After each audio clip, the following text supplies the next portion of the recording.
Introduction to business intelligence. आज हम business intelligence के बारे में पढ़ेंगे।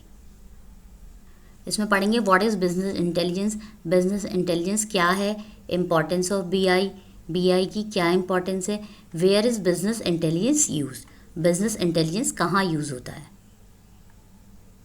सो number one is what is business intelligence, business intelligence क्या है।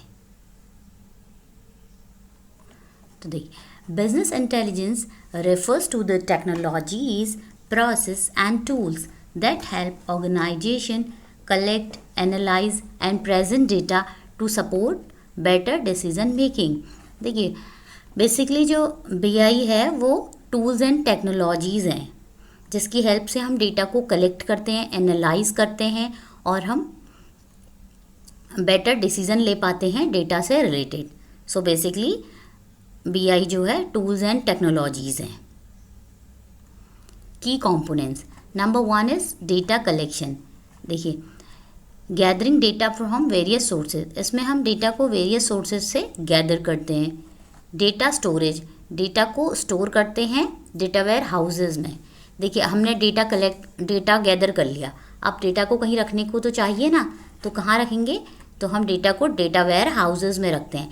डेटा वेयर हाउसेज काफ़ी बड़े बड़े डेटा बेसेस होते हैं, इसमें रॉ डेटा होता है, फिर उसके बाद हम फिल्टर्ड डेटा भी रखते हैं। Data analysis, turning raw data into meaningful insights. देखिए, जहाँ से भी हम कलेक्ट करते हैं तो वो रॉ डेटा होता है और हमें अपने अकॉर्डिंग उसको मीनिंगफुल डेटा में कन्वर्ट करना होता है। जैसे आपकी बिजनेस रिक्वायरमेंट होती है, आप उस अकॉर्डिंग उसको मीनिंगफुल डेटा में कन्वर्ट करते हैं।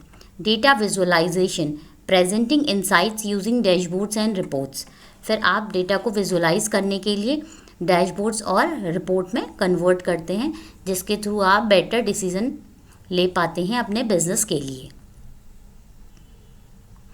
नेक्स्ट है इम्पॉर्टेंस ऑफ BI। BI की क्या इम्पॉर्टेंस है।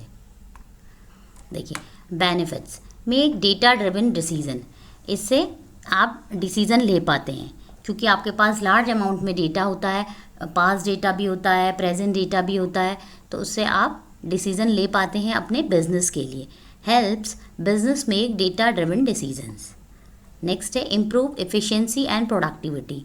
देखिए, आपके पास पास्ट डेटा भी होता है, ट्रेंड्स होते हैं, तो उससे आपकी एफिशिएंसी बढ़ जाती है और प्रोडक्टिविटी बढ़ जाती है क्योंकि आपके पास ट्रेंड्स हैं, पास्ट डेटा है, प्रेजेंट डेटा है। इसलिए आइडेंटिफाई ट्रेंड्स एंड अपॉर्चुनिटी, आपके पास जो भी डेटाबेस में डेटा है, इससे आप ट्रेंड्स को और अपॉर्चुनिटीज़ को आइडेंटिफाई कर पाते हैं।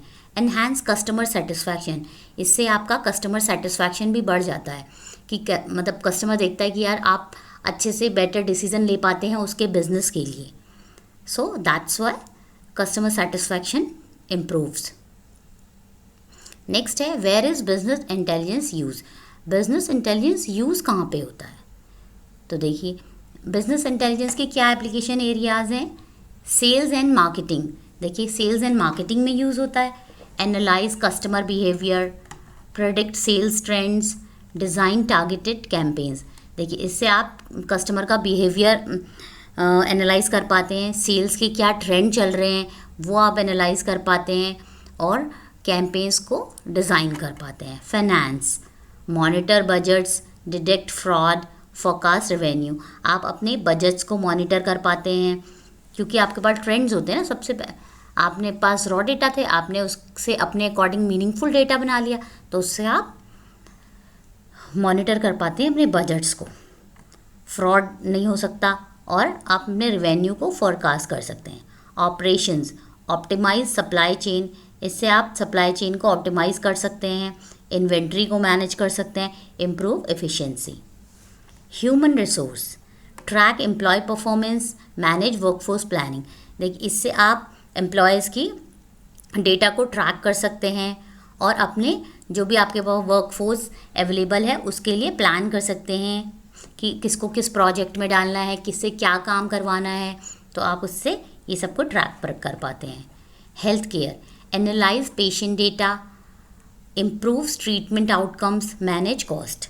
हेल्थ केयर सेक्टर में भी आपको बहुत सारे बेनिफिट्स होते हैं। इससे आप पेशेंट का डेटा एनालाइज कर पाते हैं, ट्रीटमेंट आपके इम्प्रूव हो जाते हैं और इससे कॉस्ट भी मैनेज होती है। Retail, understand buying patterns, manage pricing, boost customer loyalty. Retail में भी आप समझ पाते हैं कि कस्टमर का क्या बाइंग पैटर्न चल रहा है और आप प्राइसिंग को मैनेज कर पाते हैं कि इस प्राइस की चीज़ लोग ज़्यादा यूज़ कर रहे हैं। इससे आपकी कस्टमर लॉयल्टी भी इम्प्रूव होती है। Government, analyse public service data, improve resource allocation. इससे आप क्या है पब्लिक सर्विस डेटा को एनालाइज कर पाते हैं और गवर्नमेंट इजीली अपने जो भी रिसोर्स हैं उनको अच्छे से एलोकेट कर पाती है और उनको फुल उनका यूटिलाइजेशन कर पाती है। Thank you.